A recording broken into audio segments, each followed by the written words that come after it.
Hello and welcome. I'm Ramesh Ramachandran and you're watching News Night on DD India, your prime-time destination for news and analysis.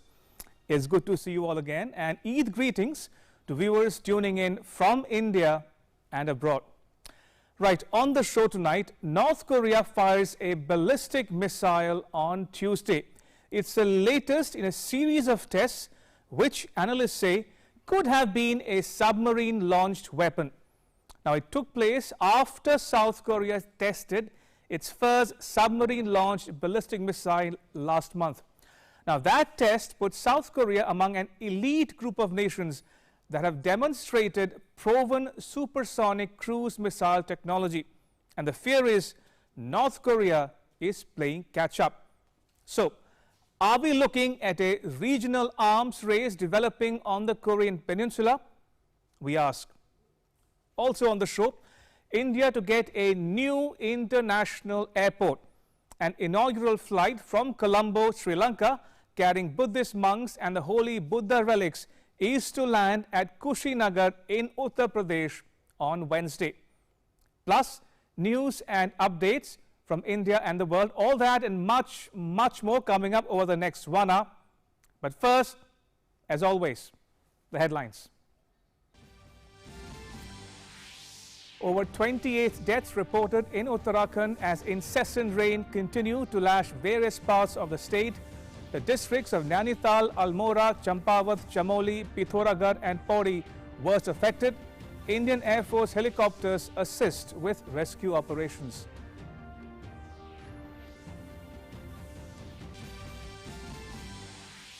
Prime Minister Narendra Modi speaks with Uttarakhand Chief Minister Pushkar Singh Dhami, reviews the situation in the state, assures the Chief Minister of all possible help. Chief Minister personally monitoring the rescue and relief operations, instructs authorities to assist pilgrims stuck due to the heavy rains.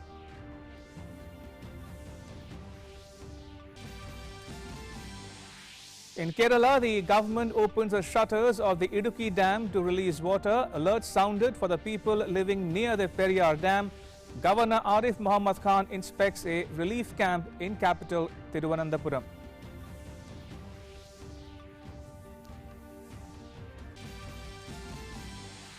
India inches closer to administering 1 billion doses of the COVID-19 vaccines. Total vaccination coverage exceeds 986 million, more than 8.7 million doses administered in the last 24 hours.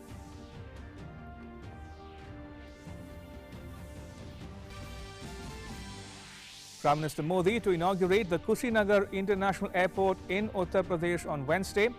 A Sri Lankan aircraft carrying a delegation of Buddhist monks to land at the airport, built at a cost of 260 crore rupees, moved to benefit domestic and foreign tourists.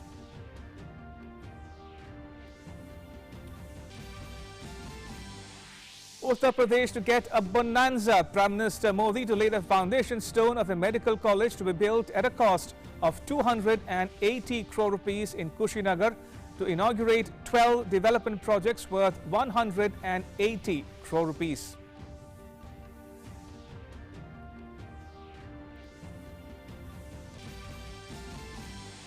Protests in Delhi and Kolkata following attacks on the Hindu minority in Bangladesh. Bangladesh Prime Minister Sheikh Hasina instructs the Home Minister to take immediate action against the people involved. Border Guard Bangladesh personnel deployed in 22 districts.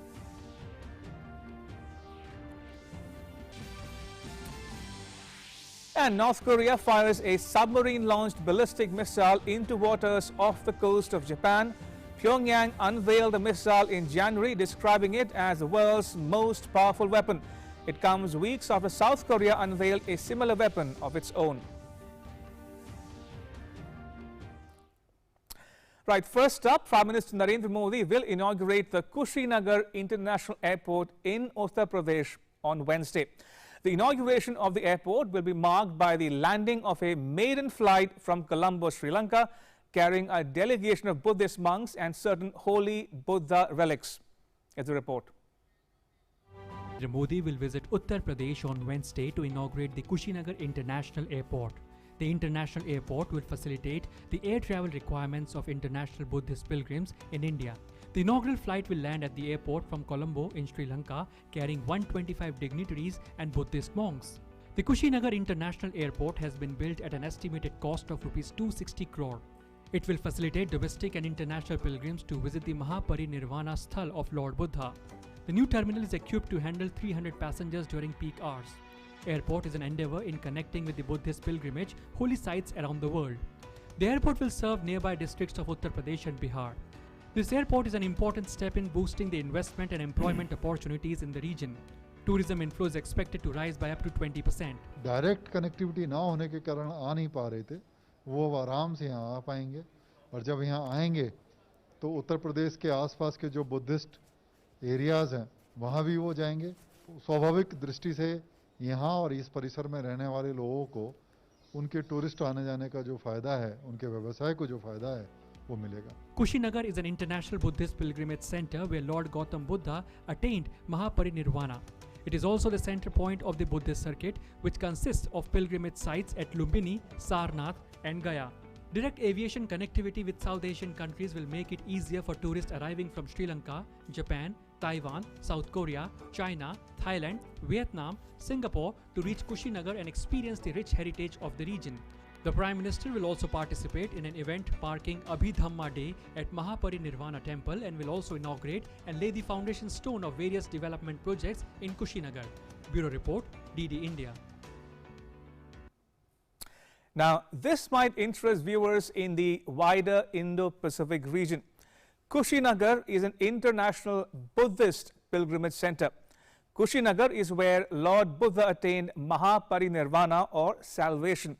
It represents the final goal of Buddhism. Now, Kushinagar is a part of the Buddhist circuit which consists of the pilgrimage sites at Lumbini, Sarnath and Gaya. Kushinagar is the most important stop for the Buddhist pilgrims in the world. This is the same place where Lord Buddha attained Parinirvana at the age of 80, making Kushinagar one of the most important religious places of Buddhism. This very significant 21 feet long statue of Lord Buddha at Kushinagar in sleeping posture is visited by a large number of tourists across the globe. ये मूर्ति 3 जगह से देखने में अलग-अलग face के रूप में दिखती है। जैसे मैं यहाँ पे खड़ा हूँ तो इस मूर्ति को यहाँ से देखेंगे तो महापरिनिर्वाण यानी कि आदमी मृत्यु अवस्था में लेटा होता है वैसी दिखती है, और मिडिल से जब इसको देखते हैं तो चिंतन मुद्रा में दिखती है, और जब वहाँ से कोने पे जाकर देखते हैं तो प्रसन्न मुद्रा में दिखती है। ये विशेषता है इस मूर्ति की। For decades, Kushinagar was deprived its rightful place in the tourist map because of the lack of proper connectivity. This area of Purvanchal remains short of realizing its true tourist potential. But now, with the construction of an international airport, the narrative is set for a complete turnaround. Buddhist devotees, locals and businessmen are hopeful that a new chapter of development will begin, boosting tourism and also creating new avenues of employment. Kushinagar airport का उद्घाटन करना बौद्ध राष्ट्रों के लिए, बौद्ध अनुयायियों के लिए बहुत खुशी की बात है, और जो हजारों की संख्या में लोग यहाँ आ रहे थे वो लाखों की संख्या में इस स्थान पर आकर के दर्शन पूजा वर्चन करेंगे, और आसपास के क्षेत्र में जो रोजगार है बहुत तादाद संख्या में रोजगार की बढ़ोतरी भी होगी। जी, यहाँ एयरपोर्ट बनने से लोगों का फ़ायदा होगा और मतलब अच्छी फैसिलिटी दी जाएगी। होटल बनने से आदमी को रोज़गार मिलेगा और भी बाकी सारी फैसिलिटी दी जाएगी। तो अब हमारे इंटरनेशनल हवाई अड्डे के थ्रू ये लोग को काम मिल जाएगा, अपना रोजी रोटी चला लेंगे, हम लोग की पढ़ाई की जो भी है वो फैसिलिटी बढ़ेगी। Lakhs of Buddhist pilgrims from many countries like Myanmar, China, Cambodia, Thailand, Japan, Sri Lanka travel to India to visit places related to Lord Buddha every year. The Indian Railways also operates Buddhist Circuit special train, and now with the international airport in Kushinagar, this will enable ease of tourism at this important stop in Buddhist pilgrimage. Bureau Report, DD India. Right, let me now dive straight into our cover story. Now, North Korea is reported to have fired a submarine-launched ballistic missile into the waters off the coast of Japan. Now, Pyongyang has described the missile, which was unveiled in January, as the world's most powerful weapon. The test comes weeks after South Korea unveiled a similar weapon of its own. North Korea has carried out a flurry of missile tests in recent weeks, including what it claimed were hypersonic and long-range weapons. Pyongyang's latest move coincided with a U.S. official's visit to Seoul for a three-way meeting with her South Korean and Japanese counterparts.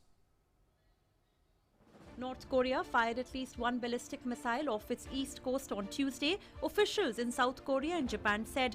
As Seoul opens a major arms fair, spy chiefs meet to discuss the nuclear standoff, and South Korea prepares for a space launch. The ballistic missile set off alarm bells across the region. The launch was reported by military officials in South Korea and Japan and comes just after South Korean envoys met with US officials to discuss the nuclear standoff on Monday. Pyongyang has ramped up its military activity dramatically in recent weeks, and Tuesday's launch marks its latest missile test. The missile was launched shortly after 10 a.m. local time from the sea in the vicinity of Sinpo, South Korea's Joint Chiefs of Staff said, where North Korea keeps submarines as well as equipment for test-firing missiles. News of the launch quickly overshadowed a major arms fair taking place in Seoul and pulled Japanese Prime Minister Fumio Kishida away from several scheduled events. Kishida called the missile test regrettable, while South Korea's National Security Council called an emergency meeting and urged Pyongyang to return to the negotiating table. North Korea just fired 2 ballistic missiles. It is very regrettable that the country has continued launching missiles since last month. I would rather not predict North Korea's intentions of firing the missiles from my point of view. But I think we must continue making efforts on grasping the situation and collecting information. In a statement, the US military called Tuesday's launch destabilizing but said it did not pose an immediate threat.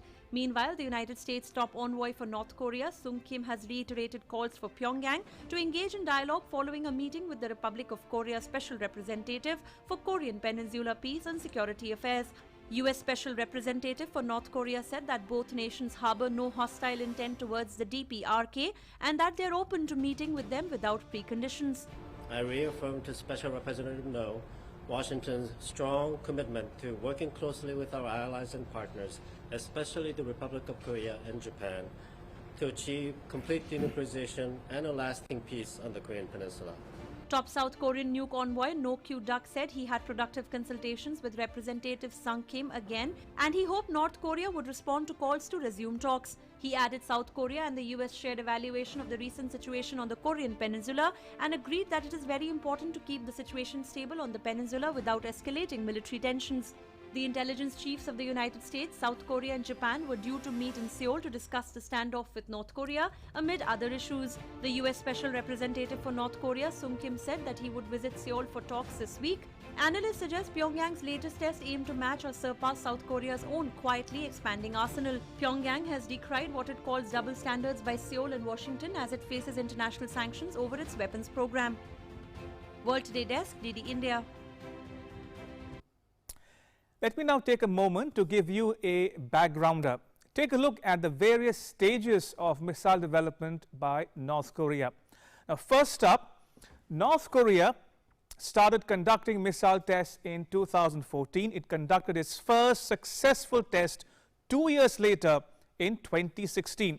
The missile had a range of about 1,200 kilometers. Next up, the last submarine-launched ballistic missile test was conducted in October 2019. It was fired from an underwater platform. It flew 450 kilometers to a maximum altitude of 910 kilometers. Next up, now North Korea unveiled a previously unseen submarine-launched ballistic missile at a military parade in October 2020. Moving on, another previously unseen submarine-launched ballistic missile was displayed at a military parade in January this year. Now, an unusual military show opened in Pyongyang last week, where North Korea displayed a previously unseen missile next to its other submarine-launched ballistic missiles. Now, this mystery missile is smaller than its other submarine-launched ballistic missiles.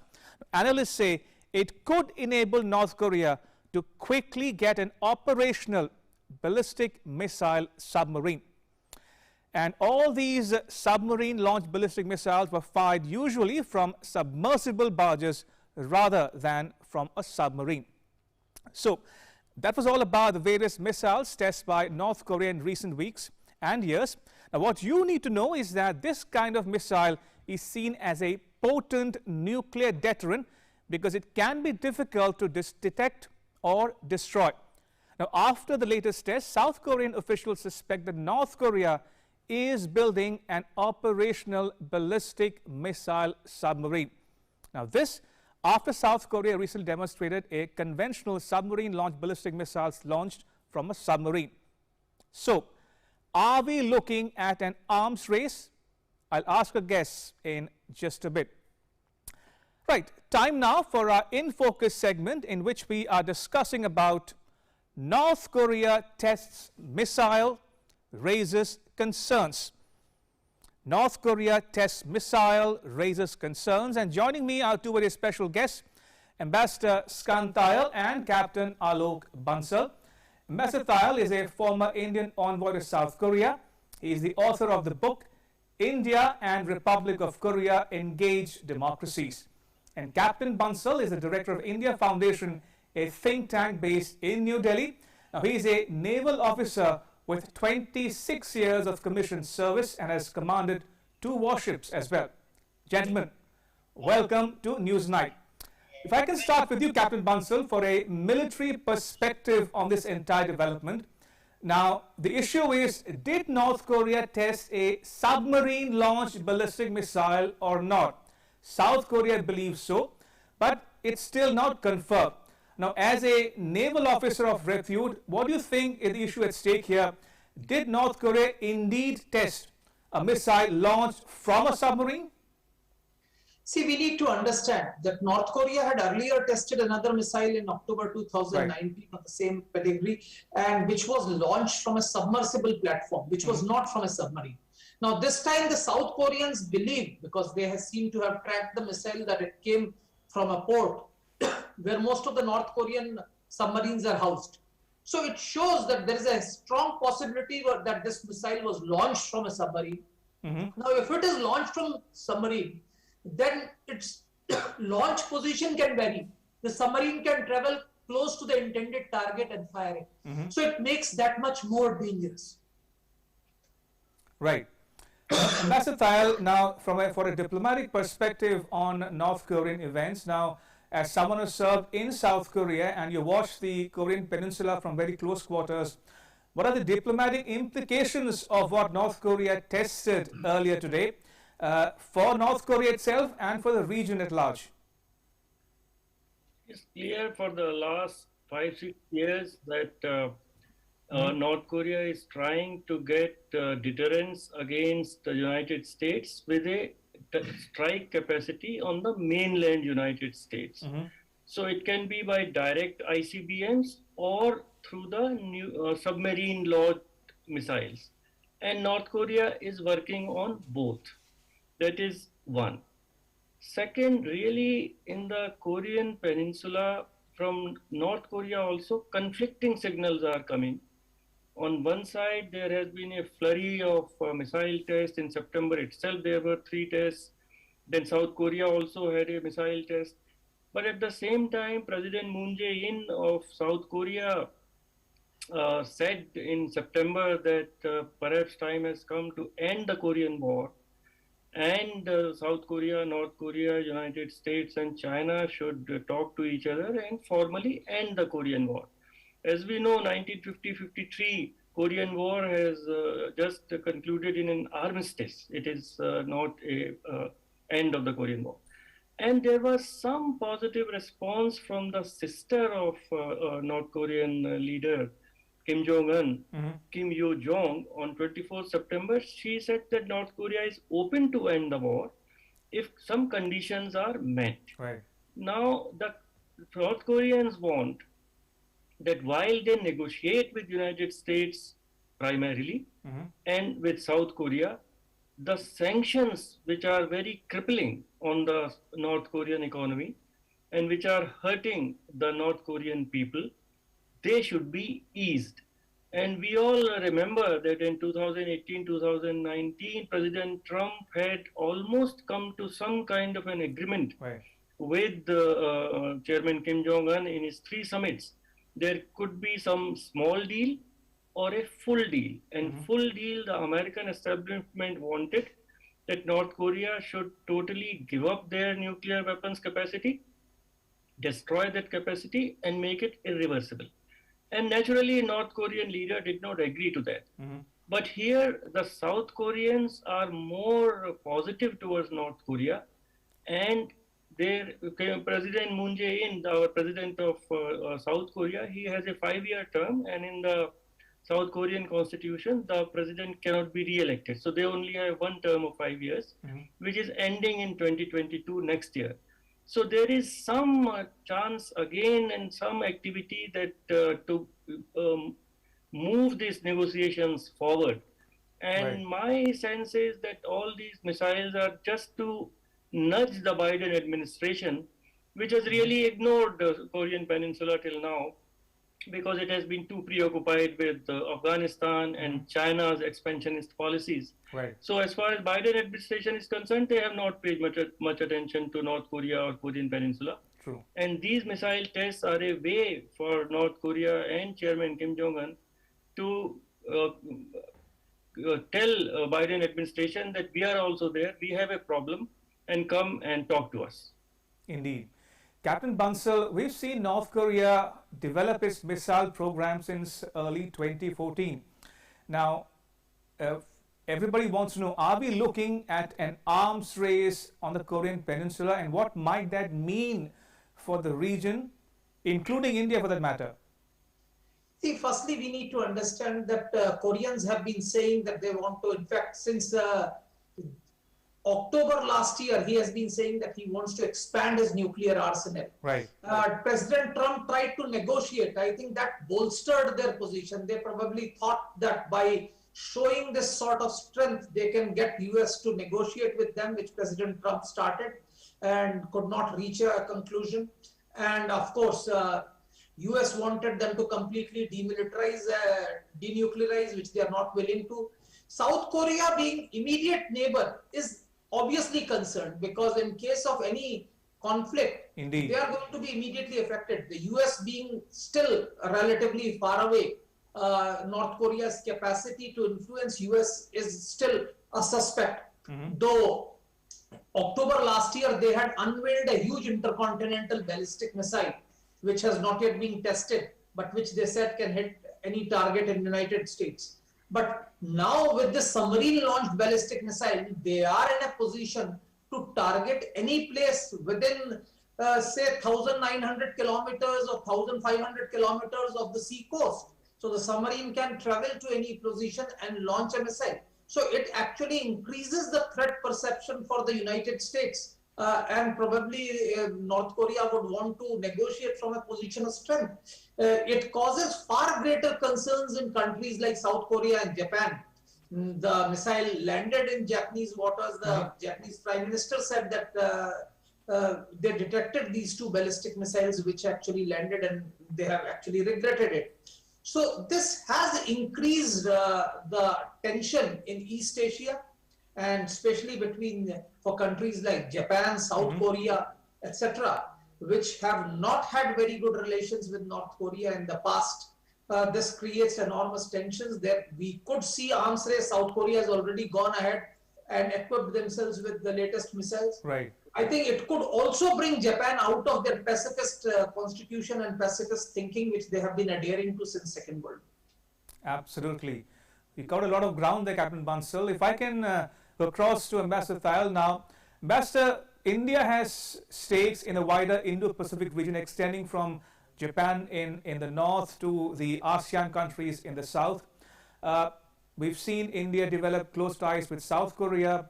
South Koreans have a policy which caters to countries such as India especially. We've seen that the North Korean test coincided with a visit to Seoul of US Director of National Intelligence Avril Haines to meet her South Korean Japanese counterparts. What's at stake really for India from a diplomatic perspective? Could things go sideways, and what might that mean for India? India wants peace and stability in the entire Northeast Asia, and our stated position is that there should be negotiations between North Korea and South Korea, and they should move towards reunification peacefully if they want to. now in Indo-Pacific, the Korean Peninsula, the situation in Korean Peninsula can be an event which is called the Black Swan event, because there things can escalate, and that will deflect the world opinion, which is focused more on China's expansionist designs and actions. And in the entire Korean Peninsula imbroglio, there are really 5 countries which are very directly involved: North Korea, South Korea, and United States. Then China is backing North Korea, and all these missiles are being fired towards Japan. So Japan feels very threatened. And as Captain Mansell said, it will be very good if Japan understands that they have to rely on themselves and also develop both missile offensive capacity and defensive capacity. And so there are many, very moving parts. The Korean situation is an unstable equilibrium. It is some kind of equilibrium, but it is not stable. There are no formal agreements, formal treaties, formal ends of war. So India's effort would be to talk to all the parties concerned. One, that the peace and stability must remain, and parties should move forward through negotiations. There is not much more than that really we can do. Ambassador Tal, just a quick follow-up question to what Captain Bansal alluded to in his intervention there. Would this put pressure on the new government of Prime Minister Kishida Fumio in Japan? Could we see his government after the elections, assuming he wins the election come 31st October, could we see him revisit the Article 9 of the Constitution of Japan?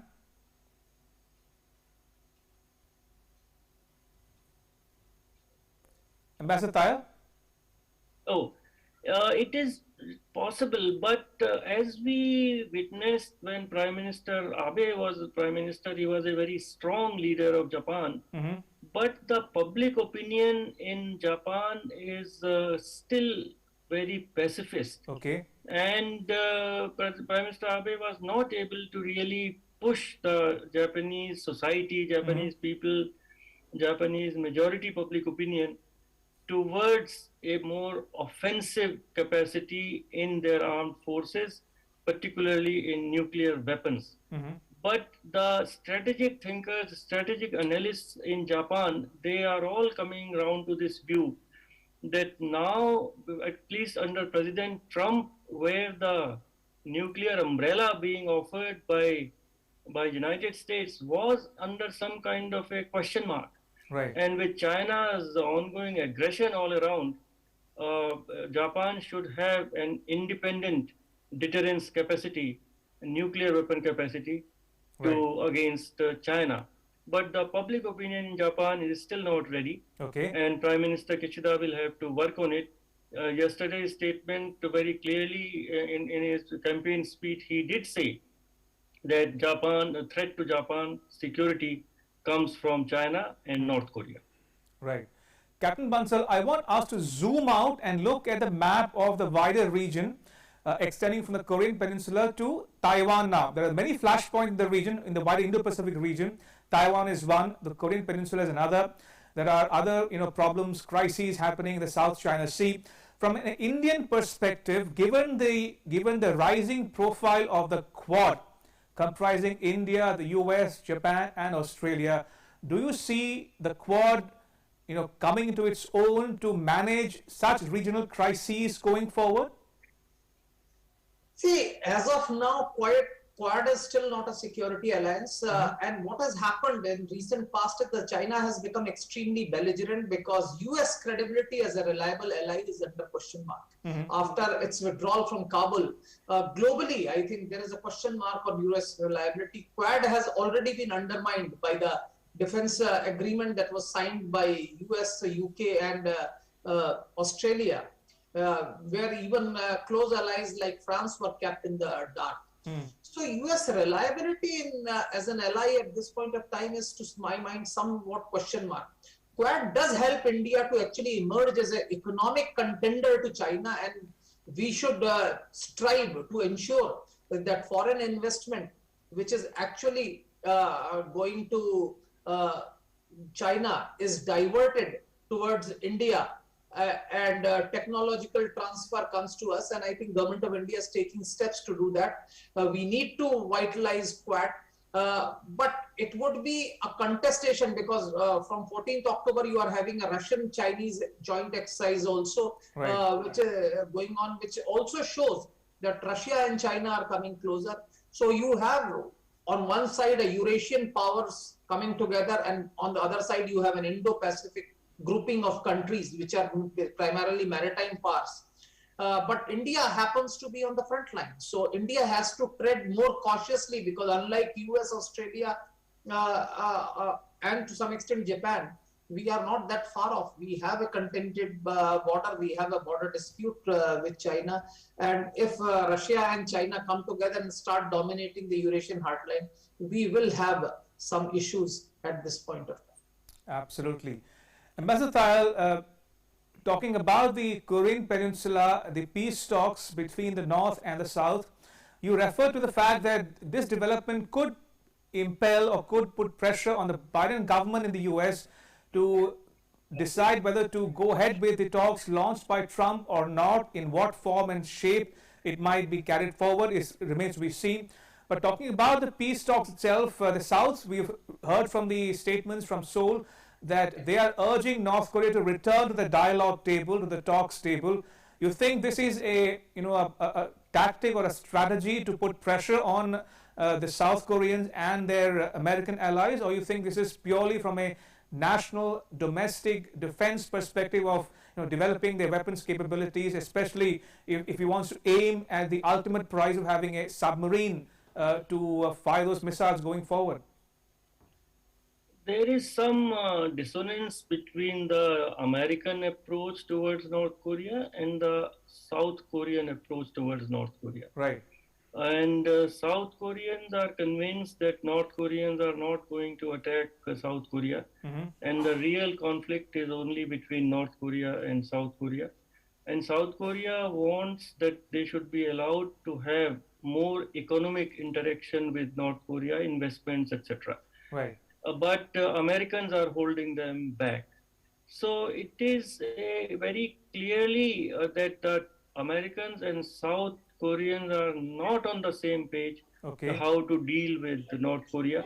And but the main negotiations will be between North Korea and United States. And South Korea has been facilitating that, has been trying to act like a troubleshooter, but they have not succeeded. So their attempt will continue that there is some small deal between North Korea and United States in which North Korea freezes its missile and nuclear program. Because again, there were some International Atomic Energy Agency reports that the reactor at Yongbyon has again been activated, which can produce war weapons grade plutonium. So with that freeze, there could be some easing of sanctions against North Korea, and that could be the starting point for major negotiations leading towards the end of the Korean War. But their Biden administration's stance is not very clear whether they will go for a small deal and then negotiate for a big deal, because it does not seem to be possible to have a very big major deal in which all the questions will be answered. I'm afraid I've completely run out of time. I'll have to leave it at that. May I thank both my guests, Captain Bansal and Ambassador Thayil, for making time for us here at DD India and sharing your insights with our viewers at home and abroad. Thank you. Appreciate it. Right, moving on to other stories we are tracking here on Newsnight. Heavy rains lashed several parts of northern India, including Uttarakhand, where more than 20 people were killed in rain-related incidents. Prime Minister Narendra Modi spoke to Uttarakhand Chief Minister Pushkar Singh Dhami. The Prime Minister reviewed the situation in the state and assured the Chief Minister of all possible help. Meanwhile, a red alert for 10 dams was issued in Kerala due to incessant downpour there.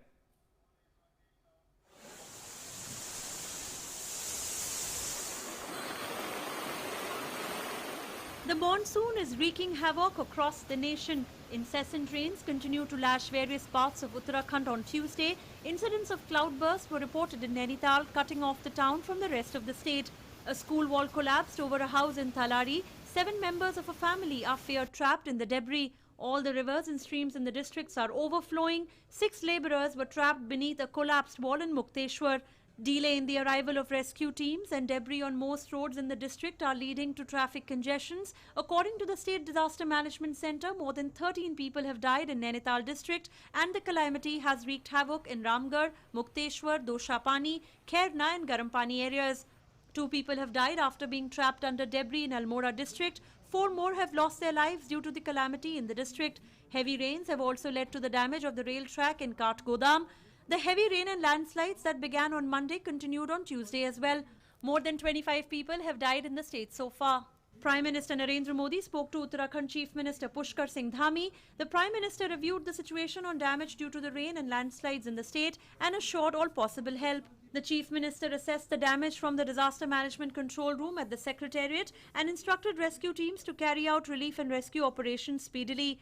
The Chief Minister also did an aerial inspection of the areas affected by the excessive rainfall. 3 helicopters of the Indian Army are engaged in rescue operations. सभी लोगों से अनुरोध है कि इस स्थिति में सभी को धैर्य बना के रखना है, सारे लोगों को संयम बरतना है और सरकार हर स्थिति में हर संभव सहायता करने के लिए तैयार है। माननीय प्रधानमंत्री जी ने भी पूरी तरह से यहाँ के लिए हर संभव सहायता का आश्वासन दिया है।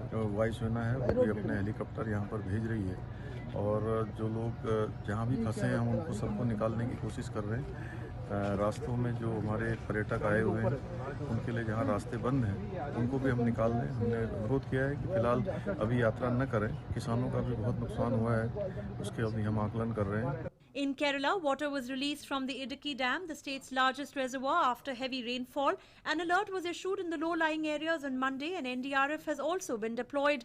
10 dams in the state were on a red alert. People residing close to River Periyar have also been issued a high alert warning. Bureau Report, DD India. Moving on, India is inching ever closer to administering 1 billion doses of the COVID-19 vaccines. The total vaccination coverage exceeds 986 million. In fact, more than 8.7 million doses were administered in the last 24 hours alone. The Health Minister says India will cross the 1 billion mark very soon. India is running the fastest vaccination campaign in the world and soon it will cross the 100 crore vaccine mark. Health Ministry expects that country will cross 100 crore vaccination mark in a couple of days or so far from now. So far, country has crossed the 99 crore mark. Health Minister Dr. Mansukh Mandavia in a tweet said that we are at 99 crores. Go for it, India. Continue to rapidly march towards our milestone of 100 crore COVID-19 vaccinations. Meanwhile, Union Health Secretary Rajesh Bhushan reviewed the progress of COVID-19 vaccination with health secretaries and National Health Mission NHM MDs of states and UTs through video conference. It was highlighted that a sizable number of beneficiaries who are eligible have not received their second dose. States and UTs were urged to focus on these second vaccination dose. 13,058 new cases were reported in the last 24 hours, which is lowest in 231 days, while recovery rate, which currently stands at 98.14%, is highest since March 2020. Active cases account for less than 1% of total cases. It currently stands at 0.54% and is the lowest since March 2020. India's active case load stands at 1,83,118, which is the lowest in 227 days. Meanwhile, Maharashtra government has decided to extend timings of shops and restaurants in order to avoid overcrowding during festivals. It has allowed shops to operate till 11 p.m. and restaurants till 12 a.m. Currently, shops and restaurants are allowed to operate till 10 p.m. Also from 22nd October, amusement parks can be operated except for the water rides. Countrywide COVID-19 vaccination program was launched by Prime Minister Modi on 16th January 2021, and country is waiting anxiously for the historic moment when India will cross the landmark of 100 crore COVID-19 vaccine doses. Bureau Report, DD India. Protests were held in some parts of India following the attacks on the Hindu minority in Bangladesh. Now, attacks on Hindu temples have intensified in Bangladesh since 13th October after an alleged blasphemous post surfaced on social media during the Durga Puja celebrations. On Sunday night, a mob damaged 66 houses and set fire at least 20 homes of Hindus. Meanwhile, Bangladesh Prime Minister Sheikh Hasina has instructed her Home Minister to take immediate action against the people involved. There have been protests throughout the nation against the ghastly attacks on Hindu community members and on the Durga Puja Pandals in Bangladesh in recent days. Protests took place in Delhi and Kolkata. VHP took out a peaceful protest in Kolkata demanding immediate action against the perpetrators of the violence against Hindus. VHP also addressed a press conference in Delhi demanding action by government. सरकार से appeal करते हैं बांग्लादेश सरकार पर दबाव बनाएं, पूरी ताकत के साथ बनाएं और हिंदुओं पर होने वाले अत्याचारों को अब विराम लगना चाहिए. BJP's National Vice President Dilip Ghosh also took part in a protest in New Delhi. हम भी वहाँ के हिंदुओं की सुरक्षा चाहते हैं, उनका जान माल की सुरक्षा चाहते हैं. वो उस देश के नागरिक हैं, उस देश के लिए उन्होंने सैक्रिफाइस भी किया है, इसलिए सम्मान के साथ वहाँ वो सुरक्षित रहे. Bangladesh Prime Minister Sheikh Hasina has instructed Home Minister Asaduzzahman Khan to take immediate action against the people involved in vandalization of Puja Mandap and attacks on the houses of the Hindu community. Prime Minister Sheikh Hasina has asked the Home Ministry to investigate the issue promptly and take action against those involved in it. The government of Bangladesh has condemned in unequivocal terms the incidents of attacks on Hindu religious sites and idols in different parts of the country. As an immediate measure, the government has deployed Border Guard Bangladesh in 22 districts to aid the civil administration. Senior government leaders have visited a number of affected areas and assured the Hindu community members of adequate protection and compensation for the damages incurred. Bureau Report, DD India. Moving on, External Affairs Minister Dr. Subramaniam Jaishankar, who is on an official visit to Israel from 17th to the 21st of this month, called on Speaker of the Knesset of Israel, Israeli Parliament, Miki Levy. Minister Jaishankar held a wide-ranging discussion with him and the Chairman of Foreign Affairs and Defence Committee, Ram Ben Barak. He appreciated the broad support for the India relationship in Israel legislature, the Knesset. Dr. Jaishankar also visited the Ovda Air Base to meet the Indian Air Force participants as the exercise Blue Flag, the #1 Squadron Tigers. Minister Jaishankar expressed his happiness to see the mutual respect and chemistry between the Indian and Israeli Air Force professionals. Minister Jaishankar said that defense and security are key pillars of the India-Israel relationship. Moving on, Prime Minister Modi will interact with the CEOs and experts of the global oil and gas sector on Wednesday via a video conferencing. It would be the 6th such annual interaction since 2016. The meeting will explore potential areas of collaboration and investments in India. The broad theme of the upcoming interaction is promotion of clean growth and sustainability. The interaction will also focus on areas such as exploration and production in hydrocarbons sector in India, energy independence, gas-based economy, reduction of emissions through clean and energy efficient solutions, green hydrogen economy, biofuels and waste to wealth creation. The CEOs and experts from leading multinational corporations and top international organizations will take part in this exchange of ideas.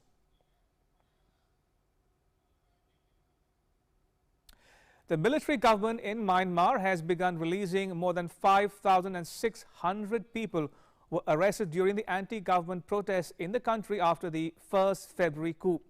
The release included 1,300 people jailed for protests against the government. The remaining 4,300 are those who face charges of anti-government activism of various kinds. The spokespersons of deposed State Councillor Aung San Suu Kyi's party also have been released.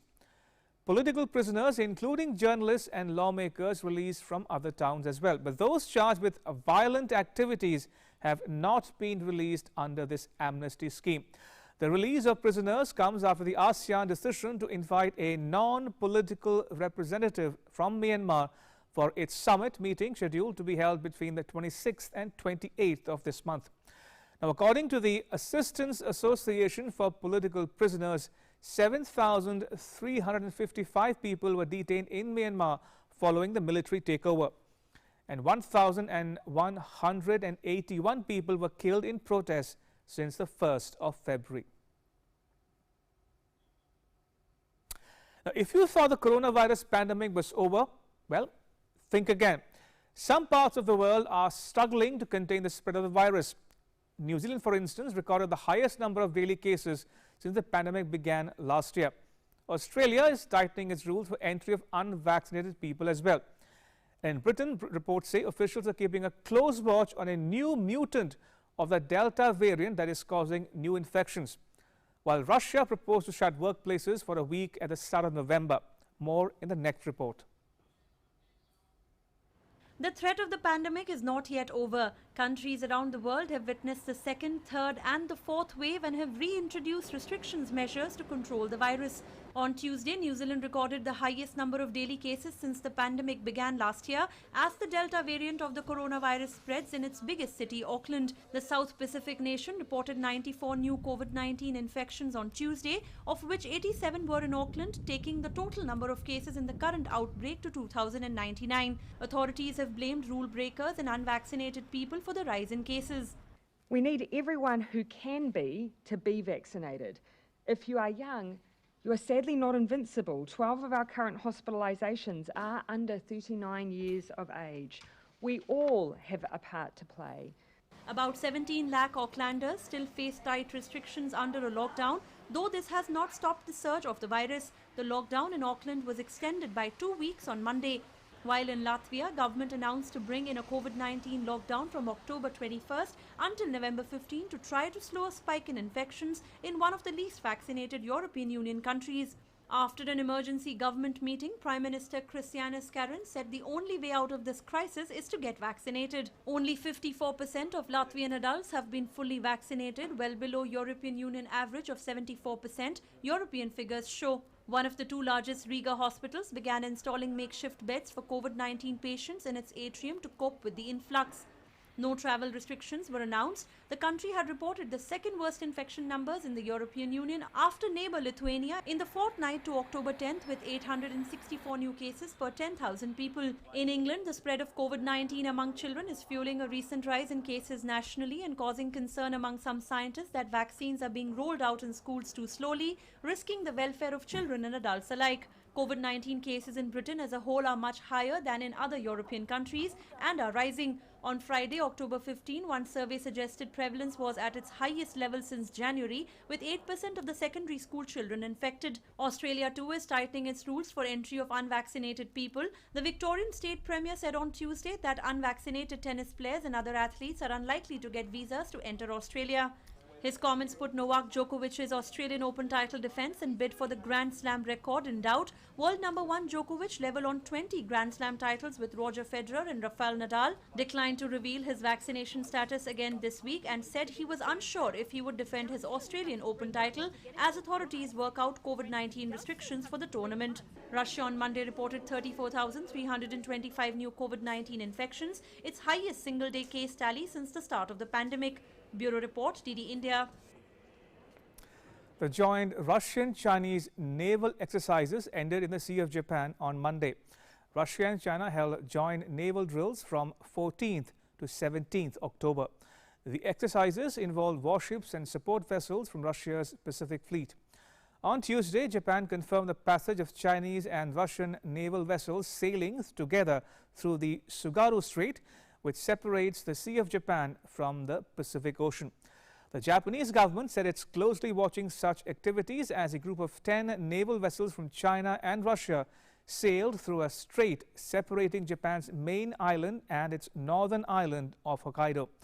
While the Strait is regarded as international waters, Japan's ties with China have long been plagued by conflicting claims over a group of tiny East China Sea islets. Tokyo has a territorial dispute with Moscow as well.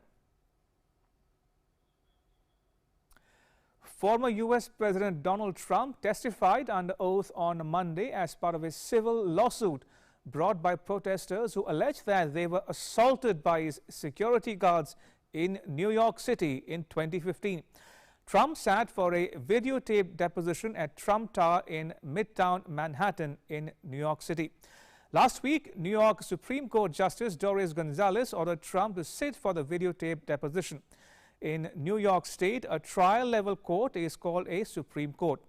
A group of protesters brought the lawsuit in 2015, alleging that Trump's security guards attacked them while they were demonstrating outside the Trump Tower in September of that year over the then presidential candidate's comments that Mexican immigrants were criminals and rapists. A 96-year-old woman charged with aiding and abetting mass murder in a Nazi concentration camp during World War II went on trial in Germany on Tuesday, some 3 weeks after she failed to turn up for the initial start of a proceeding. The woman, Irmgard Furchner, was caught hours later on 30th September after the defendant left her home in the early hours of the morning and took a taxi to an unknown location. Furchner, who is German, is accused of having contributed as an 18-year-old to the murder of 11,412 people when she was a typist at the Stutthof concentration camp between 1943 and 1945. She faces trial in an adolescent court because of a young age at the time of the alleged crimes. U.S. actors Angelina Jolie and Salma Hayek added Hollywood glamour to the world premiere of Marvel Studios' latest comic book adaptation, Eternals, in Los Angeles. The film boasts of one of the most diverse casts of any Marvel movie. It's directed by Chloe Zhao, whose film Nomadland swept the Oscars this year. Gemma Chan plays the lead role of Cersei, who is a member of the Eternals, a group of aliens who have lived on Earth and secretly guided humanity for 7,000 years without getting involved. But the events of Avengers Endgame forces the secretive group to come out of the shadows. Delayed a year due to the pandemic, Eternals will finally hit cinemas on the 5th of November. And now for an update on the volcanic eruption of Spain's La Palma Island, where several houses were on fire as the Cumbre Vieja volcano threw up more lava into the air. Streams of lava have laid waste to more than 742 hectares of land and destroyed almost 2,000 buildings on La Palma since the volcano started erupting on 19 September. About 7,000 people have been evacuated from their homes on the island, which has about 83,000 inhabitants and forms part of the Canary Islands archipelago of northwestern Africa. Right, next up, it's the time for all football action. In Champions League, Manchester City will be aiming to take a step closer to qualifying for the knockouts phase of the UEFA Champions League when they face Club Brugge tonight. After having a slightly iffy start to the new season, Manchester City seemed to be back on track when they defeated Burnley 2-0 last week. And Pep Guardiola will be hoping to carry that form forward when he takes his team to Bruges, Club Brugge in Group A. In Group B, Atletico Madrid and Liverpool is all set for their face-off in Spain tonight. Entering match day 3, both teams are sitting pretty at points table. The Reds are 2-0 and top the group with 6 points, while Atleti are 1-1-0, holding a 3-point lead over third place Porto. The winner will get to the midway point of the group stage in the first place, while the Reds can also do so with just a draw. In other Champions League fixtures, Besiktas will take on Sporting Lisbon in Group C. Paris Saint-Germain will face RB Leipzig in Group A. FC Porto will face AC Milan in Group B, followed by Ajax versus Borussia Dortmund in the same Group B. And in Group D, Inter Milan will face Sheriff Tiraspol. Shakhtar Donetsk will face Real Madrid as well. The UEFA Champions League, Manchester City versus Club Rouge Atletico Madrid versus Liverpool Besiktas and versus Sporting, and PSG versus RB Leipzig, and FC Porto versus AC Milan. As I mentioned, Ajax versus Borussia Dortmund and Inter Milan versus Sheriff Tiraspol and Shakhtar Donetsk versus Real Madrid. Moving on, a giant refugee puppet that's been traveling across Europe in recent months to raise awareness on the plight of child refugees visited the northern French city of Calais, the epicenter of the migrant situation in France. The little Amal, a 3.5-meter tall puppet depicting a Syrian refugee girl, completed her passage in France in Calais as part of an 8,000-kilometer walk across Europe. For many residents of Calais, which has long served a point of departure for migrants yearning to cross the English Channel to reach Britain, Amal's visit was symbolic. Amal, which means hope in Arabic, started her journey on 27th of July in Gaziantep, Turkey, near the Syrian border. She has made stops in Rome to see Pope Francis, in Geneva to see United Nations building, and will continue her trip, dubbed The Walk, toward her last stop in the northern English city of Manchester. And with that, it's a wrap. News continues here on DD India. You can catch all the latest updates on our social media, mobile and digital platforms. Thanks for watching. Bye-bye.